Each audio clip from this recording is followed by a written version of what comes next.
জলকীয়া, ধনিয়া, নিমখ আৰু অকণমান চৌদা দি লৈছোঁ। চৌদা অকণমান কম হ'ল, তো ইয়াতে দি ল'ম আমি ঘৰতে বনাই থোৱা কলাখাৰ। কলাখাৰ দিও টেঙাত বৰ ভাল লাগে খাই।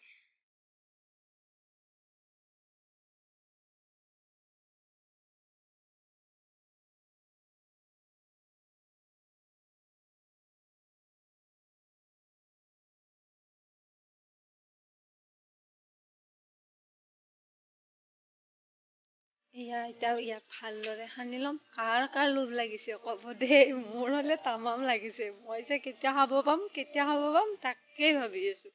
কিবাকে খাব পাৰিলে হ'ল আৰু।